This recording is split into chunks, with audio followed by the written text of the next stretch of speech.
नमस्कार दोस्तों, कैसे हैं आप लोग। गाइस उम्मीद करती हूँ आप सब लोग बहुत अच्छे होंगे। जी हाँ, आज हम बात करेंगे 8th पे कमीशन पर। आयोग का कब होगा गठन, कब से मिलेगी बढ़ी हुई सैलरी। कर्मचारियों के लिए बहुत बड़ा अपडेट निकल कर सामने आया है। केंद्र सरकार जल्दी 8वें वेतन आयोग के गठन की प्रक्रिया शुरू करने जा रही है। प्रधानमंत्री नरेंद्र मोदी की अध्यक्षता में केंद्र सरकार के मंत्रिमंडल ने 16 जनवरी को नए वेतन आयोग के गठन को मंजूरी प्रदान की थी। ऐसे में सभी सरकारी कर्मचारियों और पेंशनर्स में वेतन आयोग के गठन को लेकर संशय पैदा हो रहा है। बजट में वेतन आयोग को लेकर कोई घोषणा न होने के कारण वेतन आयोग की सिफारिशें देरी से लागू हो सकती हैं। इस खबर में हम आपको बताएंगे कि वेतन आयोग का गठन कब होगा, कर्मचारियों को किस महीने से बढ़ी हुई सैलरी मिलेगी। केंद्रीय सरकारी कर्मचारियों और पेंशनर्स के लिए ये साल काफ़ी खुशहाल बनने जा रहा है। सरकारी कर्मचारियों की सुविधा के लिए केंद्र सरकार ने इस साल की शुरुआत में ही खुशियों की बौछार कर दी है। केंद्र सरकार ने पिछले महीने साल 2025 की शुरुआत में नए वेतन आयोग के गठन को मंजूरी प्रदान करके कर्मचारियों को बड़ा तोहफा देने का काम किया है।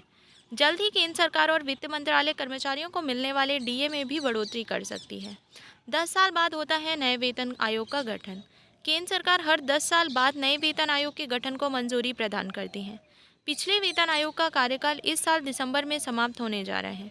वेतन आयोग का गठन कर्मचारियों की सैलरी, भत्तों और अन्य सुविधाओं की समीक्षा करना होता है। इसके लिए महंगाई दर, आर्थिक स्थिति और सरकारी वित्तीय स्थिति जैसे पॉइंट को ध्यान में रखा जाता है। 2016 में लागू हुई थी 7वें वेतन आयोग की सिफारिशें। 7वें वेतन आयोग का गठन को मंजूरी 28 फरवरी 2014 को प्राप्त हुई थी। आयोग ने 19 नवंबर 2015 को अपनी रिपोर्ट सौंपी थी, जिसे 1 जनवरी 2016 से लागू किया गया था। 7वें वेतन आयोग की सिफारिशों को लागू करने में करीब 18 महीने का समय लगा था। 8वां वेतन आयोग में इस फिटमेंट फैक्टर पर तय हो सकती है सैलरी। 8वां वेतन आयोग केंद्रीय कर्मचारियों और पेंशनर्स की सैलरी, भत्तों और अन्य सुविधाओं को लेकर समीक्षा करेगा। इससे वेतन में संभावित बढ़ोतरी हो सकती है। इसका फायदा केंद्र सरकार के 1 करोड़ से ज़्यादा सरकारी कर्मचारियों और पेंशनर्स को मिलेगा। कुछ मीडिया रिपोर्ट में दावा किया जा रहा है नया वेतन आयोग फिटमेंट फैक्टर 2.57 के आधार पर वेतन बढ़ोतरी की सिफारिश कर सकता है। अगले वित्तीय वर्ष में पड़ेगा वेतन आयोग पर प्रभाव। 8वें वेतन आयोग को लेकर टीओआई से बात करते हुए एक्सपेंडिचर सेक्रेटरी मनोज गोयल ने कहा कि अगले वित्तीय वर्ष 2025-26 में वेतन आयोग का किसी तरह का वित्तीय प्रभाव नहीं पड़ेगा।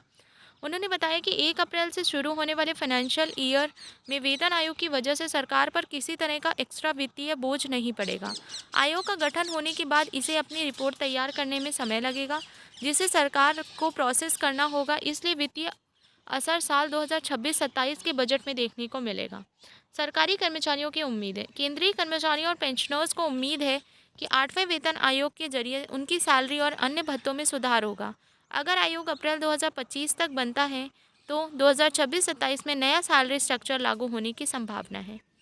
ये था कुछ इन्फॉर्मेशन जो निकल कर सामने आ रही थी 8 पे कमीशन को लेकर।